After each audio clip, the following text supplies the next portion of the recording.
हर रात 6 लाख से ज्यादा अमेरिकन्स के पास अपना घर नहीं होता। ये सोचने पे मजबूर करता है, क्या यही है अमेरिकन ड्रीम? पर एक कहानी सब कुछ बदल देती है। ये कहानी सिर्फ स्ट्रगल की नहीं, बल्कि होप और हिम्मत की है। स्ट्रीट से लेकर सीईओ तक का सफर, जिसमें एक इंसान ने अपनी जिंदगी बदल दी। होमलेसनेस सिर्फ एक इंडिविजुअल का इश्यू नहीं, बल्कि पूरी कम्युनिटी का होता है। पर यह कहानी ये साबित करती है कि आपकी हालत आपका मुस्तकबिल तय नहीं करती।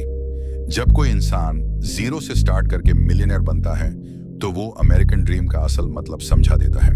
जब कोई इंसान सड़क पे रहता है, तो सिर्फ छत नहीं छीनती, बल्कि इज्जत भी। वायलेंस, अरेस्ट और लॉ की नाजायज पाबंदियां, ये सब उसके लिए नॉर्मल हो जाता है।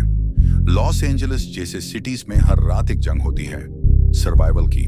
ना पैसा, ना सपोर्ट, लेकिन एक चीज थी जो कोई नहीं ले सकता था, उसका हौसला। सुबह से पहले उठना, पब्लिक बाथरूम में छुप के फ्रेश होना और हर चीज अपने साथ उठकर चलना, ये उनकी रूटीन होती है। हर रात एक नई मुश्किल होती है, कहाँ सोना, कैसे बचा रहना। और सोचिए, 13% होमलेस लोग फुल टाइम जॉब्स करते हैं, फिर भी उनकी सैलरी घर अफोर्ड नहीं कर सकती। बीमार पड़ना मतलब मुश्किल में और डूब जाना। बेसिक मेडिसिन, हाइजीन या डाइट कुछ भी एक्सेसिबल नहीं होता। मेंटल हेल्थ और भी ज्यादा डैमेज होती है। स्ट्रेस और तन्हाई सब कुछ मिलाकर इंसान को अंदर से तोड़ देते हैं। अगर जिंदगी का सबसे बुरा दिन आपका सबसे अच्छा मोड बन जाए, तो कई लोगों के लिए एक छोटी सी चांस पूरी जिंदगी बदल देती है। एक लड़का सिर्फ 15 साल का था जब उसके फादर का डेथ हुआ। घर छोड़ना पड़ा, आईडी नहीं थी, इसलिए जॉब भी नहीं मिल रही थी, तो उसने खुद का बिजनेस स्टार्ट कर लिया। जब कुछ नहीं होता, तब सोच नहीं होती है। जब ऑप्शंस नहीं बचते, तब आइडियाज निकलते हैं। एक छोटी सी प्रॉब्लम सॉल्व करने का आइडिया $1 मिलियन बिजनेस बन गया। लोग सर्विस बेस्ड बिजनेस से शुरू करते हैं, जिसमें सिर्फ स्किल और टाइम लगता है। फ्री प्लेटफॉर्म्स यूज करके अपना काम प्रमोट करते हैं। किसी ने अपना सब कुछ बेच दिया, सिर्फ बेड और लैपटॉप बचा। किसी ने रात 3 बजे से सुबह 11 तक जॉब की और दिन भर अपने ड्रीम पे काम किया।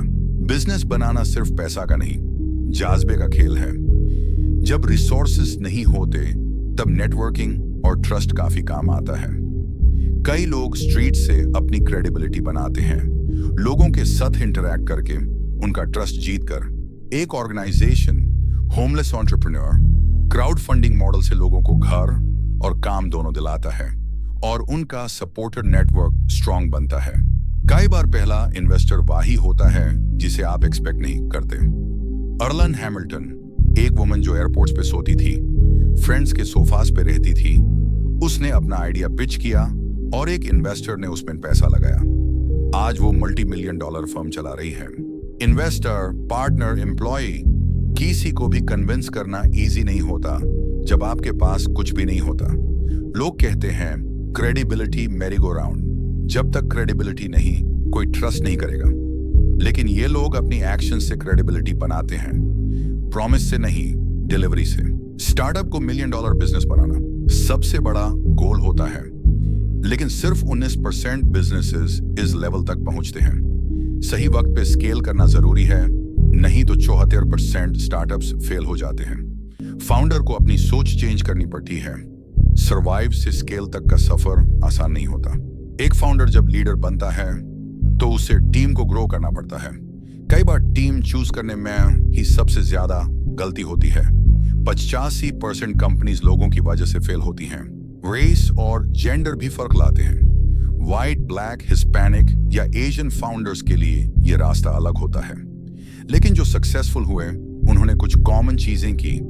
स्मार्ट डिजिटल मार्केटिंग, खुद के प्रॉफिट्स को वापस बिजनेस में लगाना, ओवरहेड कॉस्ट कम रखना। एक लॉन्ड्रोमेट बिजनेस ने क्रिएटिव तरीकों से $2,24,00,000 कमा लिए। एक कंस्ट्रक्शन फर्म ने सिर्फ 7 महीने में मिलियन क्रॉस किया।